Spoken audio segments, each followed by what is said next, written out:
Muhammad wa ala alihi wa ashabihi ajma'in.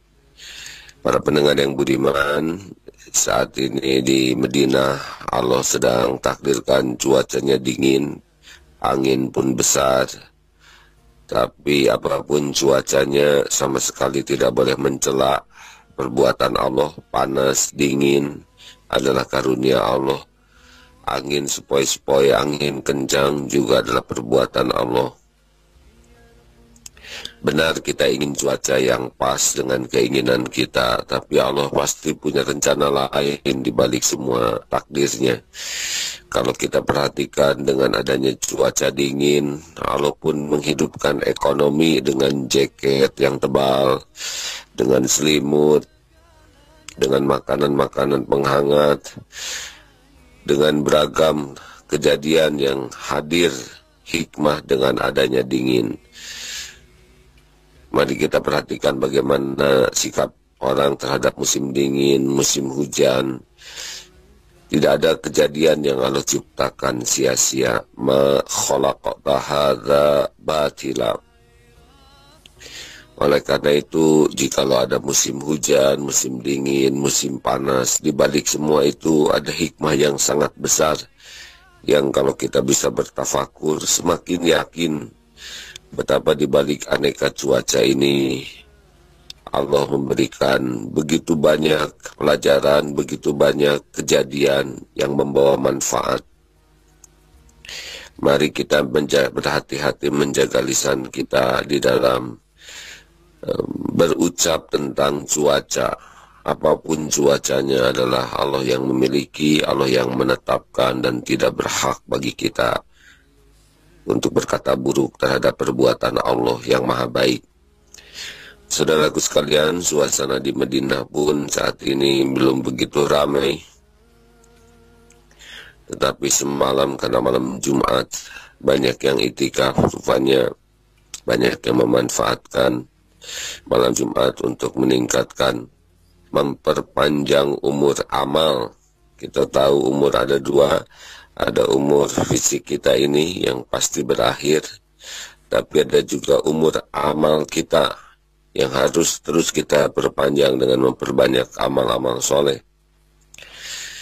Mudah-mudahan para pendengar semua, jikalau mendengar kata Madinah, kemudian teringat kepada keindahan pribadi Rasul, juga teringat kepada kegigihan bagaimana Rasulullah begitu mengharapkan hidayah Allah, rahmat Allah turun kepada sebanyak-banyak hamba-hambanya. Karena di hati Rasulullah amat pedih jikalau ada orang yang meninggal tidak dalam keadaan Islam.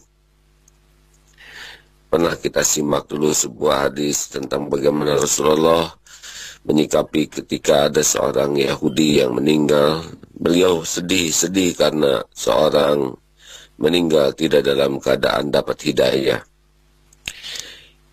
Semakin kita mendengar kota Nabi Madinah, semakin kita ingat bagaimana perjuangan, pengorbanan beliau. Yang secara sederhananya beliau begitu berharap kita semua mendapatkan hidayah. Oleh karena itu kita syukur benar.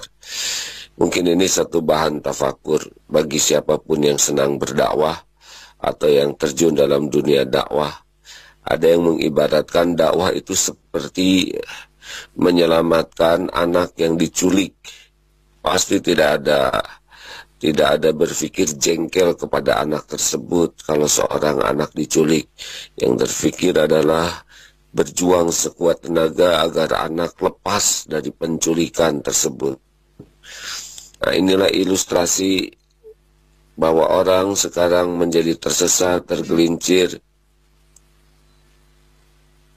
berlumur dosa adalah karena diculik oleh tipu daya setan. Jadi seyogianya kita tidak benci, tidak marah kepada orang-orang yang belum dapat hidayah, taufik, tapi kita ilustrasikan, oh ini setan nih sedang mencuri, menipu, memperdaya. Tugas kita adalah sekuat tenaga untuk membantu yang lupa jadi ingat, yang tersesat jadi ingat, jadi mendapatkan jalan, yang futur menjadi kembali bersemangat. Begitulah, karena kalau sudah mengawali sesuatu dengan kebencian, maka aura kita adalah rasa puas. Ketika orang yang dibenci, hancur-hancuran. Kalau kita simak dakwah para sahabat, ya tentu saja meniru Rasulullah, juga para ulama, begitulah. Kurang lebih begitu mengharapkan hidayah, taufik Allah menyebar kepada hamba-hamba, makhluk-makhluk yang Allah ciptakan. Mudah-mudahan berita-berita yang kita dengar dari Madinah, dari Tanah Suci, memotivasi kita untuk bisa belajar lebih banyak, memahami tentang keindahan pribadi Rasul, dan yang paling utama adalah sifat rahmatan lil alamin di hati Rasulullah Sallallahu Alaihi Wasallam. Ini yang harus kita pelajari. Jangan sampai kita senang dengan berbicara dalil yang sahih, tetapi hati kita kurang sahih. Di antara hati yang harus kita pelajari adalah rahmatan lil alamin. Karena itulah yang mendasari kegigihan Rasul dalam berdakwah, mendasari keindahan pribadi Rasul, dan itu pula yang mendasari keberhasilan dakwah beliau. Terima kasih Ustadz Tengku sudah hadir bersama kita. Mudah-mudahan beliau menjadi jalan ilmu, hidayah, taufik dari Allah bagi kita sebagai pendengar. Kita doakan agar beliau benar-benar menjadi ulama yang kafah, yang sempurna ilmunya, ulama yang bisa menjadi pengamal dan pendakwah ilmu, ulama yang dijaga Allah sehingga lisan, sikap, dan hatinya benar-benar lurus, ada di jalan yang Allah ridhoi. Amin ya rabbal alamin. Terima kasih Ustadz atas kehadirannya jauh-jauh dari Jakarta, dan terima kasih atas semua kebaikan Ustadz, khususnya kepada saya. Mendengar banyak yang Ustadz lakukan untuk kebaikan AA dan pesantren ini. Semoga Allah yang maha menguasai kebaikan membalas dengan sempurna kebaikan Ustadz, memuliakan keluarga dan keturunan. Amin ya rabbal alamin. Para pendengar, kesempatan yang langka bersama Ustadz Tengku. Terima kasih sekali lagi, dan laporan semua jamaah izin Allah semuanya sehat, masih di Madinah. Sekarang akan sebagian berangkat ke Mekah terlebih dahulu dan sebagian lain menyusul. Insya Allah para pendengar juga pada saatnya Allah undang ke Baitullah. Amin ya rabbal alamin. Alhamdulillah, sekian laporan dari Madinah. Assalamualaikum warahmatullahi wabarakatuh. Waalaikumsalam warahmatullahi wabarakatuh. Demikian sahabat MK juga pendengar dimanapun Anda berada. Di pagi hari ini kita sudah mengawali kebersamaan bersama Kiai Haji Abdul Hakim Nastiar langsung dari Madinah. Dan insya Allah kita akan lanjutkan kebersamaan pagi hari ini sahabat MK dalam manajemen Kolbu Pagi bersama Ustadz Tengku Zulkarnain langsung dari Masjid Darut Tauhid Bandung. Anda pun nanti pada waktunya bisa bergabung di 022 201 7076. Baik, kalau kita sudah terhubung bersama Ustadz Tengku Zulkarnain, kita akan langsung sapa. Assalamualaikum warahmatullahi wabarakatuh Ustadz. Waalaikumsalam warahmatullahi wabarakatuh. Baik, alhamdulillah, silakan Ustadz. Alhamdulillah, alhamdulillahi rabbil alamin, wassalatu wassalamu ala rasulihil karim, sayyidina wa maulana Muhammadin wa ala alihi wa sahbihi ajma'in. Amma ba'du, qala Allah Ta'ala fi kitabihil karim, A'udzu billahi minasy syaithanir rajim. Bismillahirrahmanirrahim. وَلَنَبْلُوَنَّكُمْ بِشَيْءٍ مِّنَ الْخَوْفِ وَالْجُوعِ وَنَقْصٍ مِّنَ الْأَمْوَالِ وَالْأَنفُسِ وَالثَّمَرَاتِ وَبَشِّرِ الصَّابِرِينَ الَّذِينَ إِذَا أَصَابَتْهُم مُّصِيبَةٌ قالوا إنا لله وإنا إليه راجعون أولئك عليهم صلوات من ربهم ورحمة wa ulaika humul muhtadun. Shadaqallahul azim. Para pendengar dimanapun Anda berada, Bapak, Ibu-ibu, saudara-saudara sekalian, keluarga besar Darut Tauhid yang dimuliakan Allah SWT, salam hormat kami kepada Kiai Haji Abdul Latif Nastiar Agim yang sekarang dengan rombongan sedang berada di Madinah Al-Munawwarah. Semoga kiranya selalu dirindungi Allah, diberi rahmat, kasih sayang yang berlimpah oleh Allah SWT. Bapak-bapak, ibu-ibu, saudara-saudara sekalian, para pemirsa, para pendengar dimanapun Anda berada, syukur kita kepada Allah SWT atas segala nikmat yang Allah beri.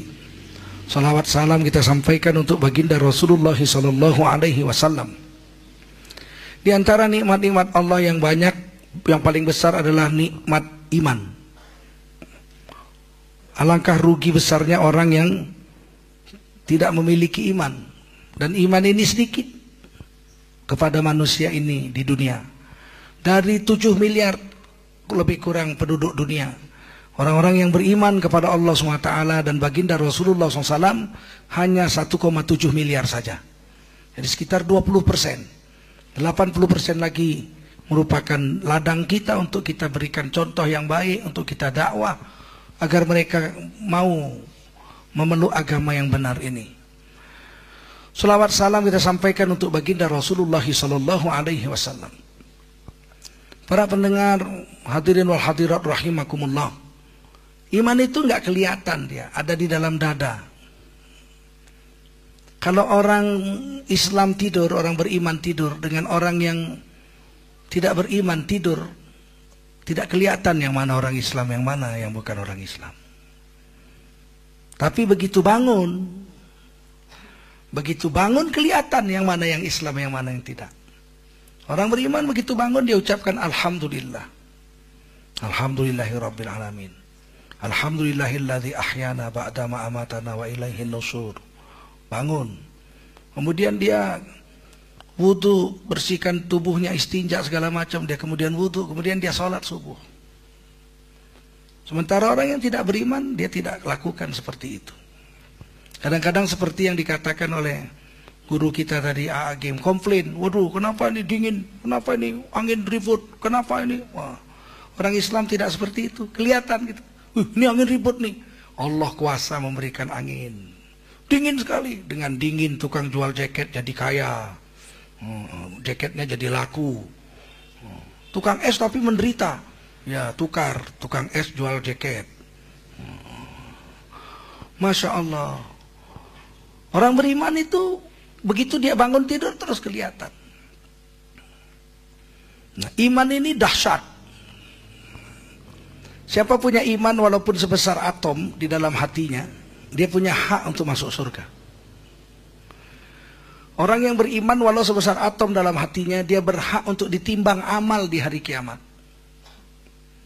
Kalau tidak beriman, tak ada hak untuk ditimbang amalnya. Di padang mahsyar dikumpulkan, orang tidak beriman langsung digiring masuk neraka. Wasiqal ladzina kafaru ila jahannama zumaro. Orang kafir langsung digiring masuk neraka, enggak pakai periksa-periksa lagi.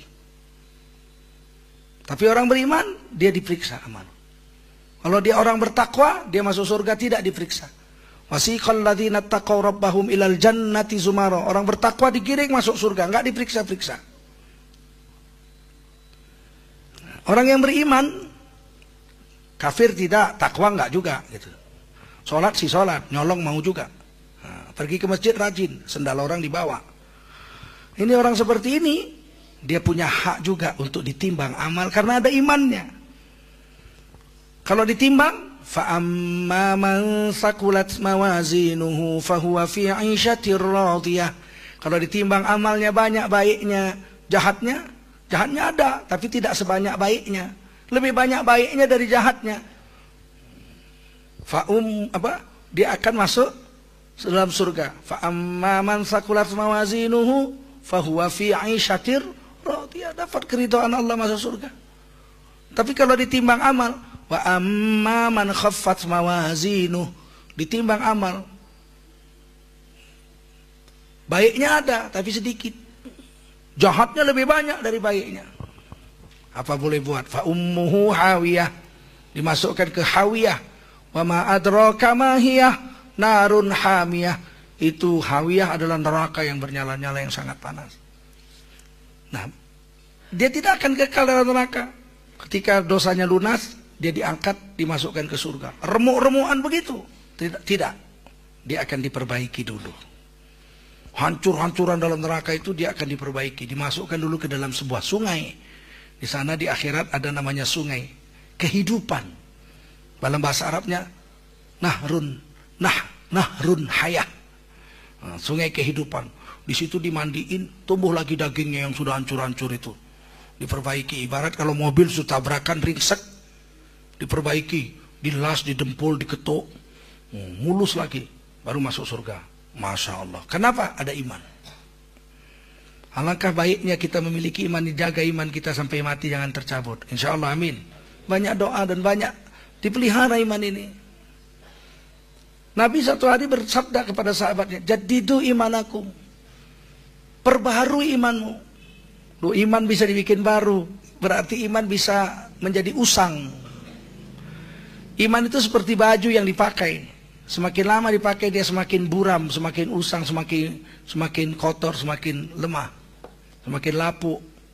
Kata Nabi, jadidu imanakum, perbarui, sehingga tidak pernah lapuk, tidak pernah usang, tapi terus bersinar, terus baru. Bagaimana caranya? Nah, sahabat nanya.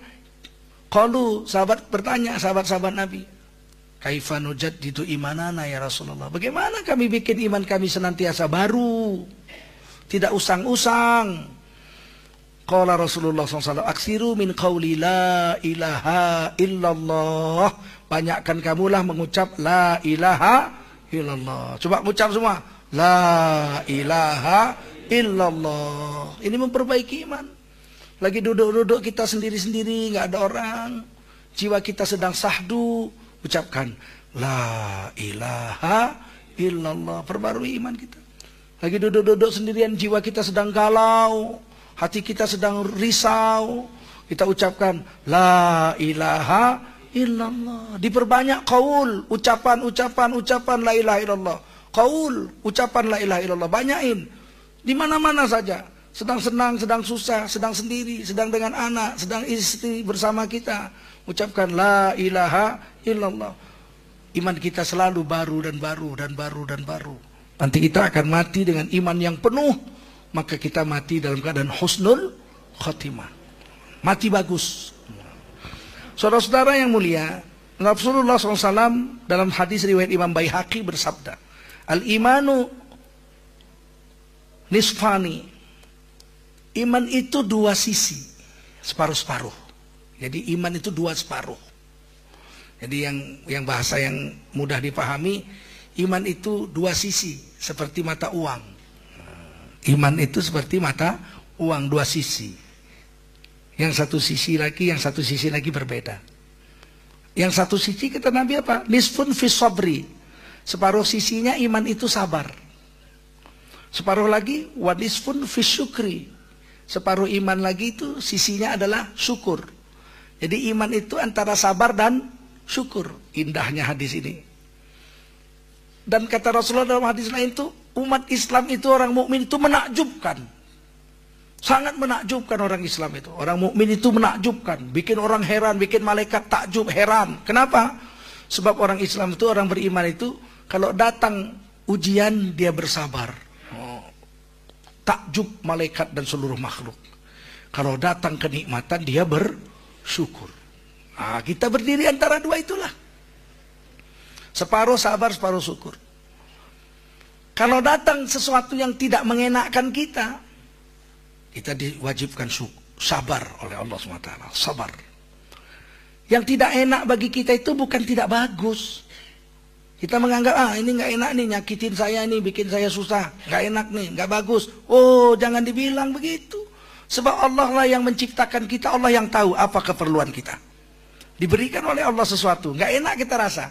Kita harus sabar, karena yang sesuatu yang tidak enak, belum tentu tidak bagus. Anak kita sakit, demam panas, mulutnya pahit, makan pun nggak suka dia.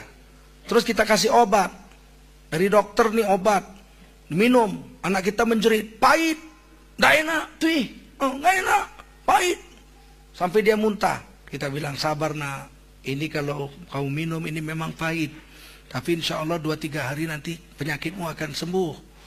Memang tidak enak, tapi menyembuhkan penyakit. Begitu juga kita, kadang-kadang kita diberi oleh Allah sesuatu yang kita tidak enak, padahal sebetulnya itu menyembuhkan kita, membuat kita bagus. Kita nggak sadar. Jangan komplain-komplain.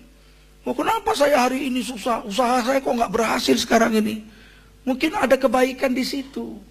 Mungkin kita dengan gagalnya di situ kita akan belajar memperbaiki diri. Mana yang coba kita perbaiki, kita mulai lagi usaha lagi, akan menjadi maju. Sebab sudah pernah mengalami kegagalan-kegagalan. Ini disebut kita harus sabar. Innallaha ma'as sabirin. Sesungguhnya Allah bersama dengan orang-orang sabar. Imam Al-Ghazali rahimahullah ta'ala mengatakan dalam kitab Ihya Ulumuddin, para ulama sampai sekarang belum bisa memutuskan mana lebih mulia, orang sabar atau orang syukur. Mana lebih dulu masuk surga, orang yang bersabar atau orang yang bersyukur. Nggak bisa diputuskan. Sebab sabar itu luar biasa, Allah bersama orang sabar. Syukur itu pun bukan main-main. Syukur itu Allah tambah. Wa saya jazi syakirin. Allah menambahi orang-orang yang bersyukur itu dengan nikmat yang lebih besar. La in syakartum la azidan. Kalau kamu bersyukur, aku Allah akan pasti menambahi dengan pasti nikmat-nikmat lain lagi. 2 kali pastinya itu. La pasti. Azidan nya pasti lagi. La azidan nakum, aku Allah pasti akan menambahi nikmat-nikmat lain dengan pasti. 2 kali pasti situ. Jadi tidak ngerti. Ulama memutuskan mana lebih dulu masuk surga, orang bersyukur atau orang bersabar. Mana lebih mulia di dunia ini, kedudukan orang bersyukur atau orang bersabar. Dahsyatnya. Nah, sabar ini Allah bersama dengan orang-orang yang sabar. Dikatakan dalam kitab Tanbihul Ghafilin ada satu hadis yang diriwayatkan dari Abu Laith Samarqandi. Sabar itu 3 tingkatan. Tingkatan yang paling rendah sabar itu adalah sabar ketika menerima musibah. Sabar. Wabasyiris sabirin alladzina idza asabathum musibatun qalu inna lillahi wa inna ilaihi rajiun. Beri kabar gembira kepada orang yang sabar, yaitu orang-orang yang apabila ditimpa musibah kepada mereka, berhentinya di situ ya. Jangan berhenti jadi musibah. Alladzina idza asabathum musibah, enggak bagus berhenti di situ. Beri kabar gembira pada orang yang sabar, yaitu orang-orang yang apabila ditimpakan kepadanya musibah. Nanti akan timbul pertanyaan sama yang baca. Loh, orang sabar kok dikasih musibah? Kasihan sekali sudah sabar dikasih musibah. Siapa yang ngasih musibah sama orang sabar? Enggak bagus. Maka berhentinya di qalu. Wa basyiris sabirin alladzina idza asabathum musibatun qalu, beri kabar gembira kepada orang yang sabar, yaitu orang-orang yang apabila ditimpakan musibah kepadanya mereka berkata. Yang mendengar akan nanya, loh apa katanya? Orang yang sabar ditimpa musibah berkata apa? Qalu inna lillahi wa inna ilaihi rajiun. Ini dia katakan sesungguhnya semuanya milik kami, ini milik Allah. Kami akan kembali kepada Allah. Mau ngapain? Semuanya Allah punya, semua Allah kuasa. Saya terima dengan sabar. Pada pukulan pertama ketika datang musibah dia sabar, maka Allah SWT naikkan 300 derajat di sisi Allah kedudukannya. Jadi naik pangkatnya itu 300 derajat. Sabar dalam menghadapi musibah. Baru beli motor baru, masih gres. Belum puas naiknya, baru seminggu. Dibawa ke masjid, hilang. Apa yang kita bilang? Inna lillahi wa inna ilaihi rajiun. Langsung naik derajat kita 300 derajat di sisi Allah SWT. Ini sabar paling rendah. Kadang-kadang kita dapat musibah gak sabar. Pernah terjadi di Aceh waktu tsunami. Hancur tuh, ratusan ribu orang mati, rumah hilang, keluarga habis, semua musnah. Banda Aceh itu luluh lantak. Kita ke sana. Pas hari Jumat, sholat Jumat, banyak masjid yang selamat, tidak hancur. Orang datang ke masjid sholat yang hidup-hidup itu. Tiba-tiba khotibnya berkhutbah. Dia bilang apa? Sekarang kita sudah dapat musibah besar. Tsunami sudah datang. Harta habis, rumah hancur, ladang pun hancur musnah, anak mati, istri mati, semua habis. Memang Tuhan keterlaluan. Sambil menunjuk ke atas dia bilang, memang Tuhan keterlaluan. Bubar sholat Jumat. Khotibnya murtad dari Islam. Mengatakan Tuhan keterlaluan. Begitu berat memang musibah itu, tapi tak layak ucapan itu keluar. Harusnya kita katakan, la haula wala quwata illa billah. Allah akan ganti dengan kedudukan yang lebih baik. Orang yang mati tenggelam, mati syahid, dia didapatkannya surga dari Allah Subhanahu wa ta'ala, diampunkan dosa-dosanya. Anak istri saya mati kena tsunami, hanyut, tenggelam di air, ya tenggelam mati syahid. Dia lepas siksa kubur. Di akhirat dia akan mendapatkan kemuliaan. Kita yang hidup belum tentu. Kita sabar. Sabar yang pertama, naik derajat 300 derajat di sisi Allah SWT. Pangkatnya dinaikkan. Kesabaran yang kedua adalah ketika sedang beribadah. Sabar dalam taat kepada Allah SWT. Kita biasa sholat tahajud tiap malam. Tiba-tiba kepala agak pusing sedikit. Malaslah, pusing kepala. Gak usah tahajud lah malam ini. Kurang sabar. Kita biasa puasa Senin Kemis. Tiba-tiba istri kita motong ayam. Besok kita mau potong ayam kampung nih mas. Kita dikasih ayam sama orang nih, diberi ayam. Ayamnya ayam siem, ayam Bangkok, gede nih. Besok subuh mau saya sembelih, kata istrinya. Langsung deh. Sahur mas? Gak. Kenapa? Pokoknya gak sahur. Kenapa? Ada ayam. Siem, saya pahaknya mau saya embat pagi-pagi. Gak sabar dalam beramal soleh. Dalam taat gak sabar. Padahal kalau dia sabar, itu ayam pasti saya makan juga. Cuma nanti waktu sore, jam 6 sore sudah buka puasa baru, saya mau makan ayam pahaknya dua-dua untuk saya. Karena kan saya ya kepala rumah tangga di sini. Sabar, insya Allah pangkatnya naik 600 derajat di sisi Allah SWT. Sabar beramal soleh. Kadang-kadang kita nggak sabar dalam amal soleh ini. Baca Quran, malas Hari ini ada bola, saya mau nonton bola, Quran lepas. Sehingga apa? Amal solehnya lepas. Tidak sabar, harusnya tetap sabar, istiqomah. Tetap istiqomah dalam kesabaran. Beramal soleh, nggak berkurang amalnya dengan kesibukan dan semua apa-apa cobaan-cobaan. Maka naik derajatnya 600 derajat. Setiap beramal. Misalnya dia puasa Senin Kemis nih, digoda dengan ayam goreng, dia tetap, saya tidak mau, saya hari ini puasa, naik 300 derajat. Hari Senin, istrinya bikin rendang Padang. Wow, rendang Padang, Masya Allah. Tapi saya tetap puasa, tidak tergoda dengan rendang, naik derajat lagi, 600 derajat lagi. Nah, begitu, asal beramal soleh kita tetap istiqomah, sabar, naik derajat. Yang ketiga, ini yang paling susah, sabar dalam menghadapi maksiat. Tetap sabar dalam agama ketika maksiat datang. Ini yang paling tinggi. Susahnya bukan main. Misalnya di kantor kita ada pesta ulang tahun kantor ulang tahun. Panggil penyanyi perempuan dangdut, jogetnya seperti ulat bulu disiram bensin. Kan? Satu kantor kita udah joget semua. Laki-laki sekantor kita itu, dari direktur utama sampai office boy-nya udah joget semua. Dada kita udah gatel, kayak dicakar-cakar. Kepingin. Kepingin juga ikut joget tuh sama ulat bulu. Tapi dia sabar gitu. Ya Allah, janganlah sempat aku joget. Kenapa harus ku jogeti? Dia bukan istriku. Ntar nanti pulang ke rumah saya akan joget dengan istri saya. Istri saya jogetin di kamar tidur, halal. Kalau ini tidak halal, dia bersabar. Diejek-ejek sama temennya. Bodoh lu, kapan lagi kesempatan? Kebetulan nih, cepet nih, kapan nih? Kalau kamu panggil sendiri nih artis nggak bisa. Ini yang manggil kantor, mahal. Sekali datang nih 30 juta. Ayo, monggo mas, mangga. Saya nggak mau, saya apel saja. Tidak mau mangga. Mangga mas, nggak mau saya, nggak mau mangga saya. Bersabar. Maka naik pangkatnya 900 derajat di sisi Allah SWT. Ma baina darrajatain ma bainas samawati wal ard. Antara derajat yang satu dengan derajat berikutnya jaraknya sejauh langit dan bumi. Nah, ini sabar, insya Allah ya. Insya Allah jaga kita ini kesabaran. Kalau menghadapi sesuatu sabar, masya Allah cintanya Allah bukan main. Nabi Ayub sakit. Nabi Ayub sakit. Orang paling kaya di kampung itu Nabi Ayub. Anak yang paling banyak punya anak Nabi Ayub, anaknya banyak sekali. Istrinya paling cantik.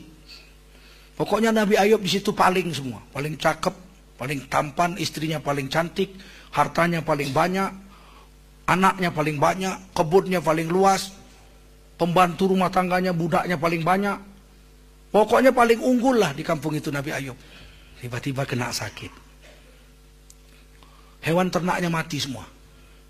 Sawahnya hancur, ladang-ladangnya hancur semua. Kemudian anaknya satu-satu mati semua. Nggak ada yang sisa satu, mati semua anaknya. Nabi Ayub ini orang Romawi ya, orang Rum. Sekarang jadi Turki, dulu Romawi. Mati semua. Budak-budaknya pun habis, hartanya habis, rumah-rumahnya mulai bocor-bocor, rusak. Sakit. Dimakan ulat daging-dagingnya. Istrinya bilang, "Bang, doalah sama Allah supaya abang sembuh. Abang kan orang soleh, abang kan nabi. Doalah. Kalau abang doa minta sembuh, Allah akan dengar. Insya Allah abang sembuh. Lihat kita udah nggak ada apa-apa, makanan nggak ada, semua nggak ada." Nabi Ayub tanya sama istrinya, "Saya sakit sudah berapa tahun ya?" Kata istrinya, "Sudah 18 tahun abang sakit." Masya Allah. Lama ya? Lama, 18 tahun abang sakit. Anak kita udah mati semua, harta udah habis. Saya sehat berapa tahun? Oh, abang sehat 70 tahun. Ah, belum imbang, kata Nabi Ayub. Belum imbang. Saya baru sakit 18 tahun, sehat 70 tahun, masa baru 18 tahun minta sembuh. Udahlah, biar saya tunggu aja sampai 70 tahun. Kalau saya sakit 70 tahun, saya akan doa minta sembuh. Tengok sabarnya Nabi Ayub itu. Kalau kita bilang bodoh. Bodoh. Nabi bodoh. Nabi itu fatona. Fatona. Jadi nggak enak bilang fatona. Soalnya kalau udah fatona urusannya KPK. Nabi itu cerdas. Mana ada Nabi yang bodoh? Nggak ada Nabi yang bodoh. Masya Allah. Begitu hebatnya. Sampai akhirnya Nabi Ayub itu mulai digigit ulat lidahnya dan hatinya. Saat itulah Nabi Ayub menangis. Istrinya udah pergi. Istrinya udah sempat potong rambut, jual rambut untuk kasih makan suaminya. Enggak juga sembuh. Akhirnya istrinya pergi meninggalkan Nabi Ayub. Kabur. Kalau orang Jakarta bilang kabur, lari, pergi. Ditinggal suaminya sendirian. Ini badan udah habis dimakan ulat semua. Tulang-tulangnya udah kelihatan. Saat Nabi Ayub mulai digigit lidah dan hatinya, Nabi Ayub menangis. Ya Allah, aku sabar dengan penyakit ini ya Allah. Tapi kalau lidah dan hatiku digigit ular, siapa lagi yang zikir dalam tubuh ini? Lidah akan berhenti zikir, hati akan berhenti zikir. Menangislah Nabi Ayub terseduh-seduh. Saat itu Allah turunkan wahyu, wahai Ayub, hentakkan kakimu ke bumi. Nabi Ayub berdiri, kalau orang Jawa bilang dijejek tuh bumi itu, dipijak dengan tumitnya, rontok itu, ulat-ulatnya berjatuhan. Langsung muncrat air dari bekas pukulan kakinya Nabi Ayub, mancur air sejuk. Allah katakan, mandilah kamu dengan air itu. Langsung Nabi Ayub mandi. Kata ulama, ada riwayat ulatnya itu yang ada yang jatuh ke bumi, ada yang terbang. Yang terbang jadi lebah, yang jatuh ke bumi jadi lintah. Dua-duanya jadi obat. Lintah bisa menyedot racun-racun, lebah juga bisa mengobati. Dua-duanya jadi obat. Mandi, begitu dicuci dengan air suci, air bersih itu, tubuhnya tumbuh lagi daging baru, kulit baru tumbuh lagi, Masya Allah, rambutnya tumbuh lagi, sehingga muda belia, seperti anak-anak yang masih remaja 20 tahunan. Kulit baru, merah jambu, Masya Allah. Orang Turki kan merah-merah ya, orang Romawi itu. Kulitnya bersih-bersih, rambutnya subur. Wah, Nabi Ayub pun duduk di tempatnya yang sakit itu, di rumahnya itu. di reruntuhan rumah. Istrinya di tengah jalan mikir gitu. Aduh, suamiku siapa yang ngurus?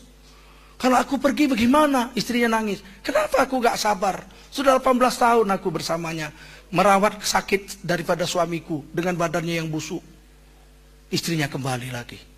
Nabi Ayub mengatakan, kemana istriku ini pergi kabur ini? Nanti kalau pulang ku cambuk istriku itu 100 kali. Ku cambuk 100 kali. Tiba-tiba istrinya pulang. Dilihat ada anak muda. Istrinya malu tutup wajah. Kamu siapa? Nabi Ayub diam saja, senyum-senyum. Kamu siapa? Senyum-senyum Nabi Ayub. Enggak tanda lagi karena muda ini, muda. Tumbuh kulit baru, daging baru. Istrinya nanya, Pak, ada enggak lihat orang tua di sini? Keropos kulitnya, dagingnya dimakan-makanin ulat, tinggal tulang-tulangnya aja di sini. Kepalanya pun rambutnya udah rontok semua di sini nih. Ada lihat? Enggak ada, di tempat ini cuma saya aja yang ada. Mana itu suami saya? Nangis istrinya. Di sini dia, saya tinggalkan di sini. Nggak ada, di tempat ini cuma saya aja, nggak ada orang lain. Loh, kamu nggak lihat suami saya? Nggak ada saya lihat suamimu di sini katanya. Yang jorok itu, yang ulat-ulat itu, ya nggak ada. Yang ada cuma saya.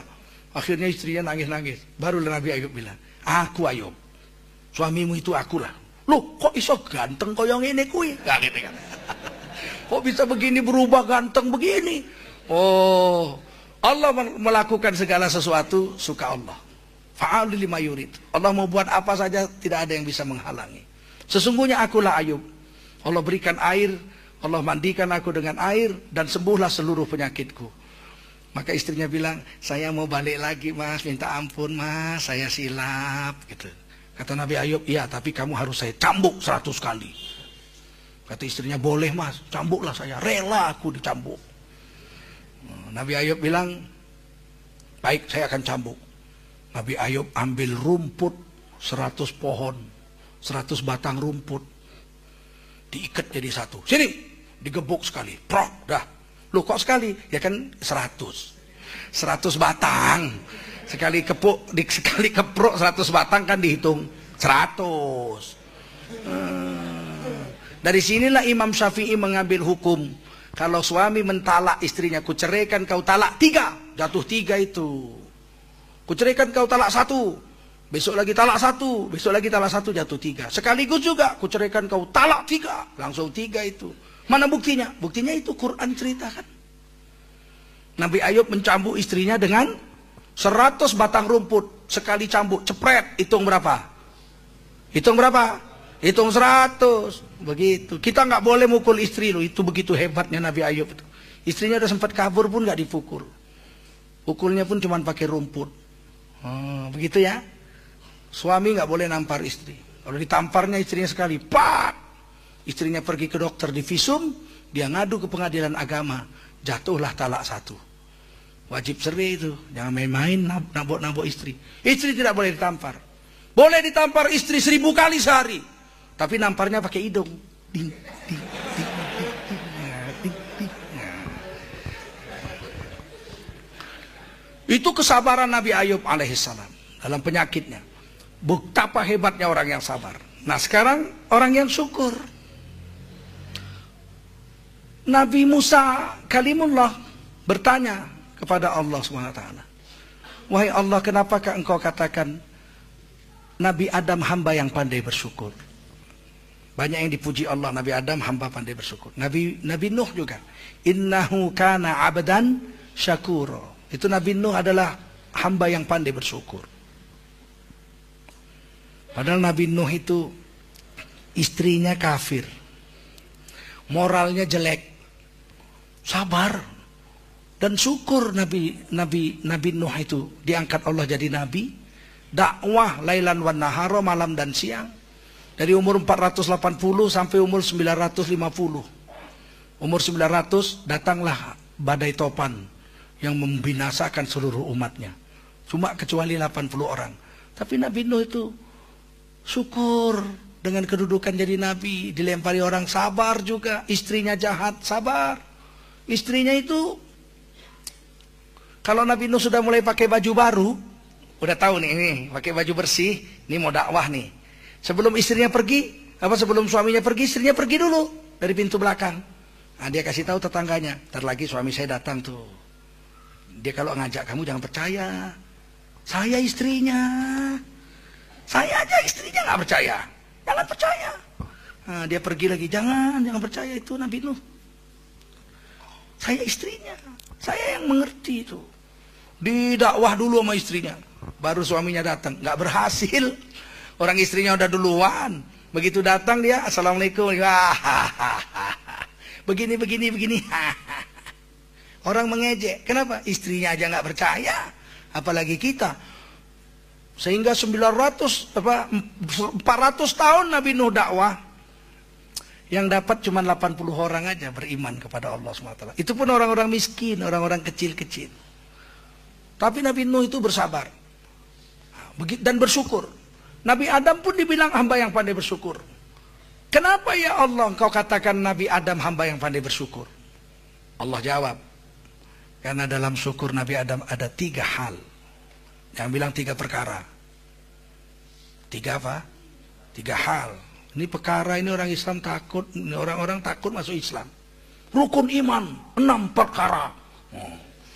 Orang Cina bilang hanya, tidak jadi masuk Islam. Kenapa? Urus 1 perkara sama polisi, bangkrut. 6 perkara, hanya. Oh susah loh. Jadi jangan sebut-sebut perkara. Sabar itu ada 3 hal. Hal pertama, tahu dia datangnya nikmat dari siapa. Setiap dapat nikmat, Nabi Adam tuh tahu. Ini datangnya pasti dari Allah. Tidak ada dari yang lain. Ini datang nikmat dari Allah. Tidak ada dari yang lain. Nggak goncang jiwanya dengan yang lain. Dari Allah saja. Yang kedua, dipujinya yang memberi nikmat. Alhamdulillah. Allah dia puji. Ini datang nikmat. Ini pasti dari Allah. Alhamdulillah. 2. Yang ketiga, digunakannya nikmat itu hanya untuk jalan yang diridhoi Allah saja. Selain yang diridhoi Allah dia nggak mau. Keluar duitnya pun nggak mau dia. Nggak mau, Allah nggak ridho. Saya tidak mau. Ini Allah tidak ridho. Itulah syukur 3 hal. Ya, tahu dari siapa datang nikmat, puji yang memberi nikmat alhamdulillah, dan gunakan nikmat itu untuk yang disukai saja atau yang diridhoi oleh sang pemberi. Inilah orang yang bersyukur itu. Ini kadang-kadang kita bersyukur nggak pandai, mujinya salah. Pak, kok gembira Pak? Oh, saya baru panen. Baru panen. Sawah saya hari ini panen. Menghasilkan 1 hektar 12 ton. Subhanallah, banyaknya. Ini berkat pupuk buatan Jepang. Loh, yang dipuji pupuk buatan Jepang. Karena teknik suprainsus dan irigasi yang intensif, saya dapat 12 ton panen tahun ini 1 hektar. Nyenggol pun nggak sama Allah. Kalau pupuk buatan Jepang, irigasinya bagus. Kalau Allah datangkan gempa bumi, hancur semua tuh dalam 1 menit. Tapi tidak dipuji Allah. Yang dipuji Jepang. Masya Allah Pak. Padinya mana? Oh, padi sekarang tidak model dibawa ke rumah. Nggak model. Model sekarang padi dijual di sawah. Dibawa di rumah itu akan bikin gatel saja 1 rumah. Padi sudah saya jual. Subhanallah. 1 kilo berapa? 7.000. Wih, banyaknya. Duit Bapak 100 juta lebih. Iya, makanya saya gembira. Duitnya kemana Pak? Tuh, saya beli ini tuh yang di atas rumah saya tuh. Corong setan. Antena parabola. Dengan itu saya bisa lihat perempuan-perempuan barat joget-joget. Sampai pagi. Masya Allah. Udah bayar zakat Pak? Waduh, lupa saya. Tahun depan lah, mudah-mudahan ingat. Mudah-mudahan ingat. Tidak bersyukur dia. Seperti ini tidak bersyukur. Syukur itu 3, harus wujud dia. Ini datang rezeki dari Allah. Alhamdulillah. Puji Allah. Yang ketiga, gunakan untuk yang Allah ridho. Jangan pernah kita berpikir nikmat itu datang dari selain Allah. Tauhid kita rusak. Tengok sahabat Nabi, nggak ada uang, nggak ada makanan. Dia minta sama Allah dengan sholat. Wasta'inu bisabri wassalah, minta sholat. Datang ke masjid sholat. Pulang ke rumah belum ada makanan. Istrinya bilang belum ada. Balik lagi ke masjid, sholat lagi. Pulang lagi ke rumah, udah ada makanan. Loh, kan abang yang nyari, belum ada. Balik lagi sholat. Tidak mungkin Allah bohong. Minta rezeki pakai sholat. Terus sampai pingsan. Kecapean, kepanasan, pingsan. Begitu sadar sakit perut. Aduh, sakit perut. Cari semak-semak, buang air besar. Lagi jongkok, buang air besar. Tiba-tiba keluar tikus dari lubang tikus. Di depannya ada lubang tikus. Bawa uang emas 1 keping. Masuk lagi bawa 1 keping. Subhanallah. Minta rezeki pakai sholat nggak dapet, pas berak dapet. Rezekinya Masya Allah. 17 keping. Dibawalah emas ini kepada Rasulullah. Ya Rasul, saya nggak ada uang, nggak ada makanan, minta sama Allah melalui sholat berulang-ulang sampai pingsan, sampai akhirnya saya buang air besar, datang tikus ngantar ke 17 keping emas ini. Halal apa enggak? Kata Rasul, halal. Bawa pulang, beri makan anak istrimu.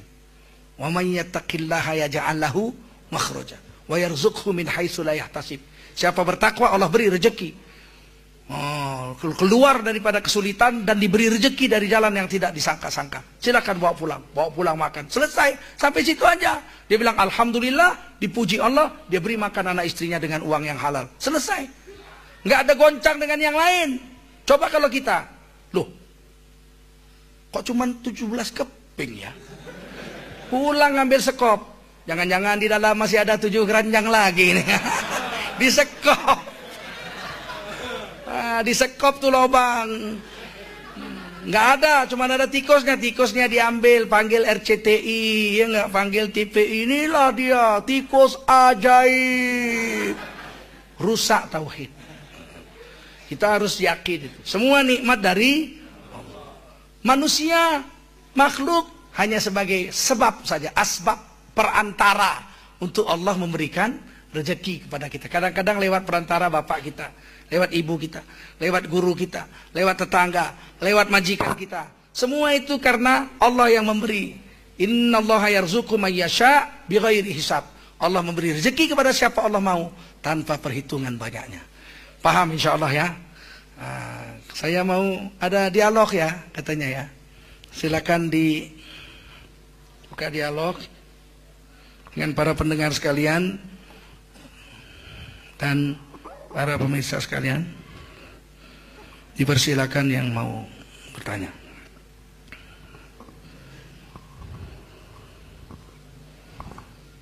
Baik, silakan sahabat MK juga pendengar yang ingin bergabung di kesempatan pagi hari ini. Masih ada kesempatan beberapa menit lagi untuk bergabung di 022 2017076 di 022 2017076. Dan bagian sahabat MK nanti yang bergabung harap untuk bisa mengecilkan volume radio untuk bisa memaksimalkan suara yang masuk. Baik, kalau sudah ada yang bergabung, Assalamualaikum warahmatullahi wabarakatuh. Waalaikumsalam. Ya, baik, dengan ibu siapa, di mana ibu? Ira di Jatinangor. Ya, ibu dari Jatinangor, silakan ibu. Assalamualaikum Ustaz. Waalaikumsalam warahmatullahi wabarakatuh. Ini untuk mengenalkan tauhid kepada anak-anak. Kalau untuk dewasa mah mengenai keyakinan itu kayaknya sangat mudah untuk rasional itu. Kepada anak-anak misalkan gini, kita bicara Allah itu beserta kita, ada di mana-mana gitu. Nah ketika anak misalkan protes, kok Allah itu berarti banyak gitu. Nah itu saja, terima kasih. Terima kasih.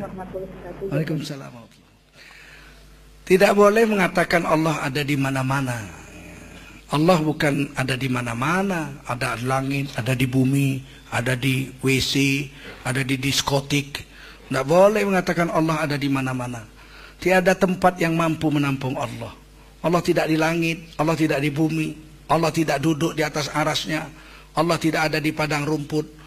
Allah itu tidak memiliki tempat. Tetapi Allah mengawasi semua yang ada di seluruh tempat. Allah melihat dan mengetahui seluruh makhluk yang ada di seluruh tempat. Makhluk yang di langit, makhluk yang di bumi, makhluk yang sembunyi dalam goa, makhluk yang di perut gunung. Semuanya Allah mengawasi dan melihat dengan nyata dan jelas. Allah bisa mengetahui semut hitam yang merayap di batu hitam di malam gelap gulita. Allah tahu. Mesti diajarkan begitu. Allah bukan ada di mana-mana, keliru mengatakan Allah ada di mana-mana. Tauhidnya salah. Ya. Ini pernah dulu ada ahli agama zaman Orde Lama ya, zaman Soekarno jadi presiden. Yes, Allah ada di puncak gunung es. Yes, Allah ada di padang pasir. Yes, Allah ada di padang rumput. Mana? Nggak benar itu. Allah itu tidak memiliki tempat. Tak layak tempat menampung Allah. Tak ada tempat yang mampu menampung Allah. Tetapi Allah mengetahui dan melihat seluruh makhluknya dimanapun makhluk itu berada. Innallaha sami'un basir. Sesungguhnya Allah itu maha melihat, lagi maha mendengar. Begitu. Kira-kira begitu kita ajarkan kepada anak kita. Saya ingin kisahkan ibu daripada Syekh Abdul Qadir Al-Jailani mendidik anaknya. Ibu ini orang kaya, bapaknya orang kaya besar. Suaminya pergi menuntut ilmu sampai 27 tahun. Anak ini dididik oleh ibunya sendirian. Ibunya ketika anak ini mulai besar, Abdul Qadir Al-Jailani ini mulai agak berakal. Ibunya kalau mau memberi makan, dia masukkan ke dalam periuk itu roti. Di dalam periuk masukkan roti. Kemudian anaknya bilang, "Mak lapar." Ya, sholat 2 rakaat, minta sama Allah roti. Maka Syekh Abdul Qadir Jailani kecil ini sholat 2 rakaat, wudhu dengan sungguh-sungguh, sholat dengan sungguh-sungguh, doa sungguh-sungguh. Udah buat sholatnya nak? Sudah. Nah, buka periuk itu nak, dibuka. Ada roti. Masya Allah ada roti mak. Itu Allah yang memberi anakku. Allah memberi roti. Makan, bismillah, syukur sama Allah. Besok mau makan lagi begitu. Sholat lagi. Doa sungguh-sungguh, minta. Ibunya diam-diam masukkan roti. Ada lagi roti. Siang malam begitu. Pagi, siang, malam terus begitu bertahun-tahun. Satu hari ibunya pergi ke rumah bapaknya. Dijemput oleh bapaknya. Abdul Qadir Jailani kecil tinggal di rumah. Ketika dia lapar, dia ambil wudhu. Kemudian dia sholat 2 rakaat. Doa sungguh-sungguh. Dibuka periuk, nggak ada apa-apa. Waduh, ini berarti hari ini sholatku nggak diterima Allah. Rusak sholatku hari ini. Dia menangis, dia berwudhu, dia sholat lagi sungguh-sungguh, doa sungguh-sungguh. Buka periuk, nggak ada lagi. Dia ulang lagi nangis-nangis sungguh-sungguh. Sholat lagi, tidak ada. Ulang lagi sholat, nangis-nangis, tidak ada. Sholat lagi, nangis-nangis, sungguh-sungguh. Tiba-tiba dibuka periuk, penuh roti. Biasanya sepotong roti, ini hari penuh roti. Ibunya baru teringat, aduh anakku belum makan. Tergopoh-gopoh pulang ke rumah. Dilihat anaknya sedang makan roti, sedang lezatnya. Masya Allah lezat sekali roti ini mak. Oh udah ada roti nak? Wah sekali ini susah dapatnya mak katanya. Enggak dapat 2 rakaat mak. Susah mak, sampai nangis-nangis diulang-ulang. Masya Allah. Ada rotinya? Ada. Mana? Dalam periuk mak, banyak mak. Tapi sekali ini memang dapat banyak rotinya mak. Ibunya sadar, oh anakku belum lagi dewasa, sudah menjadi wali Allah subhanahu wa ta'ala.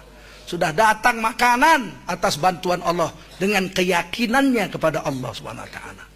Demikian, ada pertanyaan yang lain? Baik Ustaz, mohon maaf waktunya sudah tidak mencukupi. Sayang, waktu kita sudah habis. Baik, alhamdulillah, silakan Ustaz. Baik, kita tutup. Mudah-mudahan kita dapat manfaat dengan pengajian ini. Dan semoga Allah SWT menyayangi kita, mengasihi kita, dan menjadikan kita orang yang soleh, dan mengkumpulkan kita dalam surga Allah SWT. Subhanallah bihamdihi, subhanakallahumma wa bihamdika, asyhadu an la ilaha illa anta, astaghfiruka wa atubu ilaik. Subhana rabbika rabbil izzati amma yasifun, wa salamun alal mursalin, walhamdulillahi rabbil alamin. Wassalamualaikum warahmatullahi wabarakatuh.